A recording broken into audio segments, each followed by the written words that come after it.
And hello guys! Welcome na naman po sa panibagong running journey ko ngayong araw. So ngayong araw ay napagdesisyonan naming tumakbo ulit na kahit umuulan ay magta-try pa rin kaming tumakbo ng malayo-layong destinasyon. Kaya samahan nyo kami sa trip na ito at samahan nyo din kaming tumakbo. Let's go! Run, run, run! At dahil nga din free time lang din natin ay hapon, kaya hapon lang din kaming tumakbo. Kaya ayan, pagkatapos ng pasok nila from school ay diretso agad kaming tumakbo. At sabi ko nga lang din sa kanila nung araw na ito ay magsosolo run lang nga ako. Pero ayun nga, nakita nga nila kung tumatakbo kaya ayan, nakisabay na rin sila nung paalis ako ng bahay. At kaya ayan, sige, damay-damay tayong mabasa ngayong araw. Ang ating mga damit at sapatos ibibilad na lang natin pagkatapos nating tumakbo at syempre matutuyo naman yan. At wala pa kang ilang segundo or minuto ay may pagod na nga rin kaming kasama. Kasi nga hindi natulog ng hapon. Kasi sabi ko sa kanila, matulog sila ng hapon at gabi para makakuha sila ng lakas at makatakbo sila ng malayo-layo tuwing tatakbo kami ng weekend. Kaya din nag-stop over muna kami para magmerienda sila at bumili ng coke pang hydrate daw nila and makapag-recharge ulit yung katawan nila at makatakbo pa hanggang dulo at dire-diretso. At ayun nga guys, makikita nyo naman sa video na pumapatak pa rin yung ulan at basang-basa na rin yung mga suot naming damit at mga sapatos, pero pagkatapos namin mag-hydrate ay tatakbo na at lalakad na ulit kami para makarating kami sa aming destinasyon ng maaga at makauwi din ng maaga.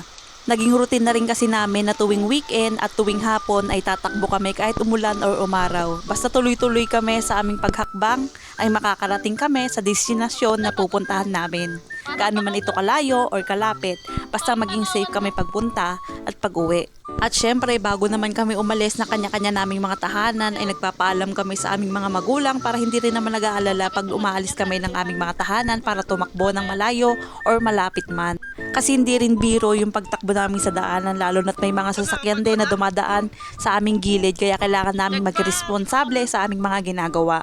At dito nga sa part nga na ito ay may isang runner na kasama namin na bata ay medyo pasuko na dahil nga hindi natulog ng maayos, kaya ayan, pagod siya ngayon sa aming pagtakbo ngayong weekend.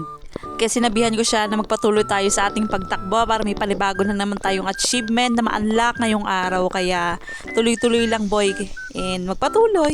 At sabi ko nga din, kahit nga din maglakad na nga din siya ay hintayin namin siya dun sa may dulo para naman din hindi masaya yung effort niya ngayong araw. Dahil konting takbo na nga lang din ay makakarating na rin kami sa aming destinasyon ngayong araw. At kung ayaw mo naman talaga maglakad, sige halika dito ka ako. Bubuhatin ka na lang namin at igagapang ka namin dito sa may kalsada para matapos natin tong takbo natin ngayong araw. At ayun, nagpatuloy na nga ulit siya sa kanyang paglalakad. Kahit nga naglalakad siya, inantay pa rin namin siya dito sa may puno. At tiningnan ko muna din yung magandang view ng rice field dito sa may gilid ko. At ayan, green na green. Dahil nga din umuulan at nadiligan ulit yan. At ang ganda nga lang din ng view dito kasi nga kitang-kita mo yung palay dito na green na green. Pagkatapos nga din ng ilang minuto, ay nandito na nga rin kami sa may Cabanatuan East na panibagong ruta nila. Dahil nga dito rin ako minsan tumatakbo pero bihira lang din kasi nga wala akong kasamang tumakbo dito dahil nga long run ito at malayo-layo din yung ruta na ito. At tuwang-tuwa na naman nga sila sa panibago naming destinasyon na napuntahan ngayong araw. At kahit nga din napagod sila sa pagtakbo dito, ay panibago na namang memories ang babaunin nila sa kanilang pagtanda. At sabi ko nga sa kanila, mas maganda yung tumatakbo at naglalakad dahil nakikita natin yung mga view na pag dumadaan tayo, pag nakasasakyan ay dinadaanan lang din natin at hindi natin napapansin yung magagandang view. Pero pag lumalakad tayo at tumatakbo tulad ng ginawa natin ngayong araw, ay ayan, nadadaanan natin at nakikita natin yung mga view at mga panibagong destinasyon na na-achieve natin ngayong araw. Ano daw, di ba, nagkaloko-loko na yung voice over ko. Basta yun na yun. At sabi ko nga din sa kanila, ay wag muna silang humiga dyan sa may gilid dahil nga mag-cool down muna kayo dahil baka mamaya mag-cramps yung mga buto nyo. Kaya ayan, upo na lang din yung bata dahil nga din sumasakit na siguro yung paa niya at napagod na din. Kaya ako na lang din yung nag-cool down at saka nag-stretching ng ganyan eme-eme root. At habang nga din hinahantay namin yung isa naming kasama na naglalakad sa may daanan, ay nagtsikahan muna din kami dito sa may gilid.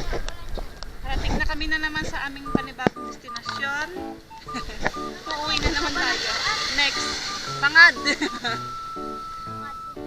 Sa ano, nasa Palayan tayo magtatakbo sa sunod. Okay, dami sa tatawin.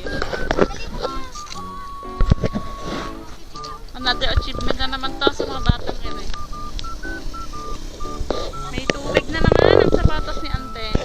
shout out pabili nga po sapatos yung ano.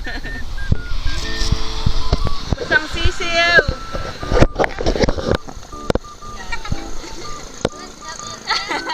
What, ang laban mo dyan ayun lang, malinis naman yung ano na yun. Yan o. Sige, sausaw mo. Magaan din yan. Waterproof. Kaso may laman. Ayun na, waterproof. Proof pumapasok. Uwak. Papasok ng tubig.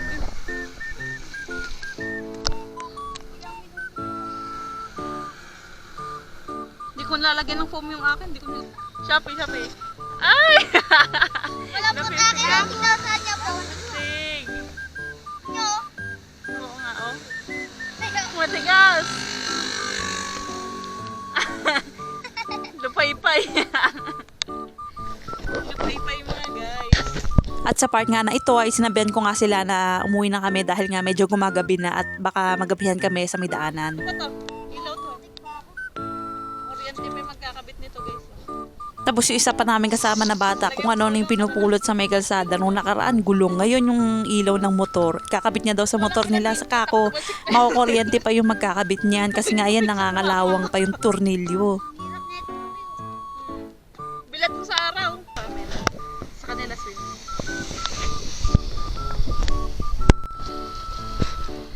Yun na siya. Oh, go video. Go. Kaya pa yan? Nagkakalistenik ka pa dyan, boy, ah. Uwi yan na. Ay, baka masagasaan ka. Bye. Running pa tayo. Jag. Jag lang kasi para makasabay tayo. Kapo mo yan. Mabigat yan. Lalong tibigat na to. Kaya nga. Imbis na gagawin. Bibigat yan. Malarong pagbansa. Yun o. Ready na siya. Malapit na ka muna dito eh. Pangad pa lang yan. Onte. Oy. After. Oo. Paano? Wala na siya dyan. Yan mo na lang ulit ako mamaya. Ayaw nga pala si Teng Teng. Hindi, sige nga to. Tuyuan. At sa part nga na ito ay tumila na nga yung ulan at medyo ambon-ambon na nga lang din yung pumapatak sa balat namin. Kaya ayan, syempre tuloy-tuloy pa rin kami sa aming pagtakbo at yung iba naming kasama ay naglalakad na rin. Pero okay lang yan, basta tuloy-tuloy kami sa aming progreso ngayong araw. Tingin.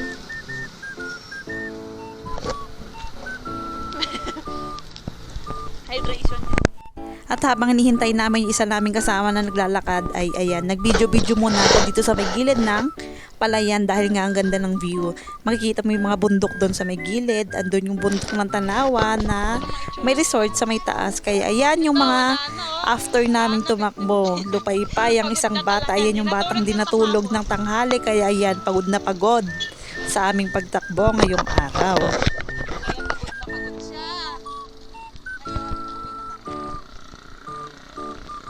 At ayun nga guys, yun na nga nagtatapos ang video namin ngayong araw na aming pagtakbo.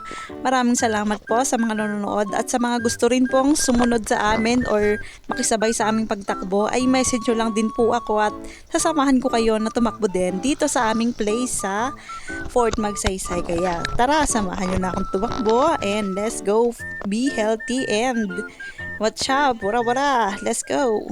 Di pinapansin, ingay sa tabi, magulong kapaligiran, sa'yo lang ang tingin.